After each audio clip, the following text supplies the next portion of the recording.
The Gospel of John, chapter 6. Today we are going to explore a chapter from the Bible that is packed with meaning and transformative truths.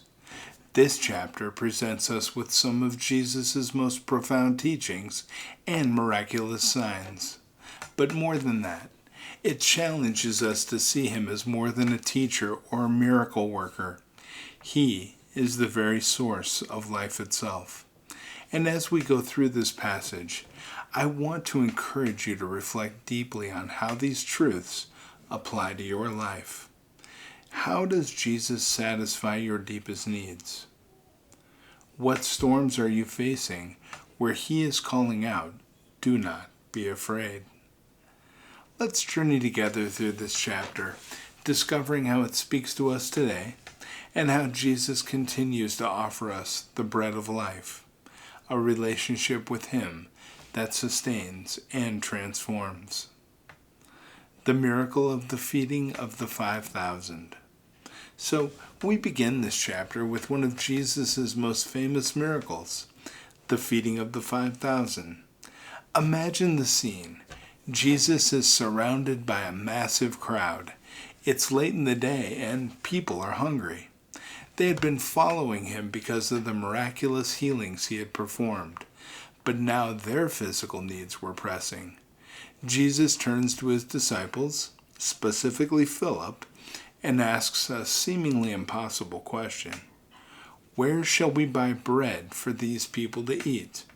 Now Philip, thinking practically, calculates that even 8 months' wages wouldn't be enough to give everyone just a bite. But Jesus already knew what he was going to do. He takes 5 barley loaves and 2 small fish, a meal that seemed insignificant in the face of such great need. But after giving thanks, he distributes it. Miraculously, it multiplies and everyone eats until they are full. Not only that, but 12 baskets of leftovers are gathered. Now, this miracle teaches us that God is not limited by our resources. What we see as small or insufficient, God sees as an opportunity to demonstrate his power. In our own lives, when we feel like we don't have enough, whether it's time, energy, money, or strength, Jesus invites us to bring what little we do have to him. He will bless it and multiply it beyond what we can imagine.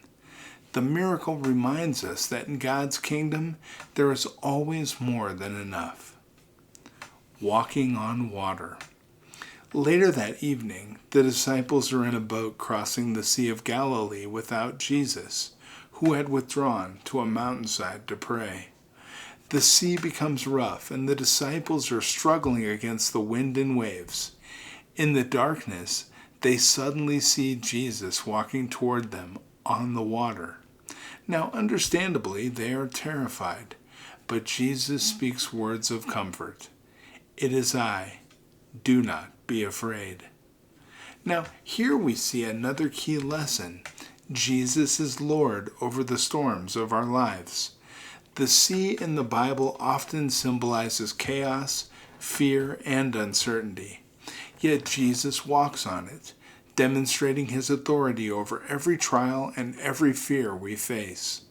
He didn't stop the storm immediately, but he entered into it with them. His words, "It is I," echo God's divine name, "I am." He reminds us that he is always present, even when we can't see the way through. Now, we might not always understand why storms come into our lives, but like the disciples, we are called to trust that Jesus is with us in the midst of them. He walks above the chaos and invites us to keep our eyes on him, knowing that his presence brings peace, even when the circumstances around us haven't yet changed. Jesus, the bread of life. So after these miracles, the crowd follows Jesus to the other side of the lake. They are still excited about the bread he miraculously provided, but Jesus knows their hearts. He recognizes that they are more focused on the physical food than on the spiritual truth he is offering. So he tells them, "Do not work for food that spoils, but for food that endures to eternal life, which the Son of Man will give you." The people then asked Jesus for a sign, referencing the manna that their ancestors received in the wilderness. But Jesus corrects them, saying that it wasn't Moses who gave them the manna, but God. Then he makes a profound statement: "I am the bread of life. Whoever comes to me will never go hungry, and whoever believes in me will never be thirsty." This is the heart of the chapter. Jesus is the only one who can satisfy our deepest hunger. The bread he offers isn't just physical food, it is eternal life, the sustenance of our souls. We live in a world that offers all kinds of bread things we believe will fulfill us, like success, relationships, wealth, and comfort. But these things only satisfy temporarily. Jesus offers us something far greater, a relationship with him that will nourish us eternally. So to receive this bread, we must come to him and believe. It's an invitation to trust Jesus as our ultimate source of life, to turn away from the things we've been chasing, and to find our ultimate fulfillment in him alone. Jesus' hard teachings. So, as Jesus continues to explain this, he says something that shocks his audience. "Unless you eat the flesh of the Son of Man and drink his blood, you have no life in you." Now to the crowd, these words sounded confusing, even offensive. They couldn't understand how Jesus was offering his flesh and blood. But Jesus wasn't speaking literally. He was foreshadowing his sacrifice on the cross, where his body would be broken and his blood poured out for the forgiveness of sins. He was calling his followers to a deeper understanding of what it means to be united with him. To eat his flesh and drink his blood is to fully partake in his life, to accept his sacrifice, and to be spiritually nourished by his presence in the most intimate way. Now, this teaching challenges us. Are we willing to embrace the fullness of Jesus' sacrifice? Following him isn't just about receiving blessings. It's about entering into a deep, transformative relationship that involves surrendering our lives to him. It means acknowledging that we are entirely dependent on him for spiritual life. Now, not surprisingly, after hearing this, many of Jesus' followers struggled with his words. They said, "This is a hard teaching. Who can accept it?" And many of them turned back and no longer followed him. The cost of following Jesus was too great for them. Now, at this critical moment, Jesus turns to his 12 disciples and asks, "You do not want to leave too, do you?"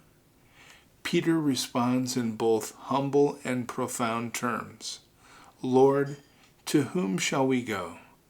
You have the words of eternal life. We have come to believe and to know that you are the Holy One of God." Now, Peter's response reminds us that even when we don't fully understand Jesus' teachings, even when following him is difficult, there is nowhere else to go. Only Jesus has the words of eternal life. When we face moments of doubt or difficulty in our walk with him, we are invited to hold on to this truth. Life apart from him is empty. Jesus is the source of true life, and even when the path is hard, it is always worth it. Now, as we reflect on the Gospel of John, chapter 6, we see a clear message here. Jesus is the bread of life, the one who sustains us in every way. He provides for our physical needs, but more importantly, He offers us spiritual nourishment that the world cannot give. He walks with us through the storms, calming our fears and bringing peace. And though His teachings may challenge us at times, we are invited to trust Him fully, knowing that only He has the words of eternal life. So, as you go forward, I ask you to ask yourself, where am I looking for satisfaction outside of Jesus? Am I willing to trust Him with my whole life, even the parts I don't understand? Jesus is offering us the bread of life, an invitation to deeper relationship and fulfillment. Will we accept it and allow Him to nourish our souls in ways that will never leave us hungry again? These are profound questions. Take this with you. Jesus isn't just offering something temporary.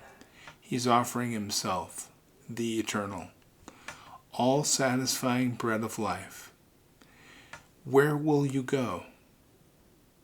I say we follow Him because only He has the words of eternal life. I'm so thankful that you joined me today.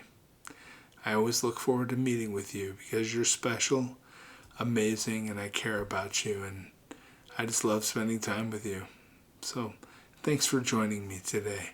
Tomorrow I'll be back with the Gospel of John, chapter 7. I'm really looking forward to it, and I'm looking forward to spending time with you. I hope you have a beautiful day. I'll talk to you later. Take care.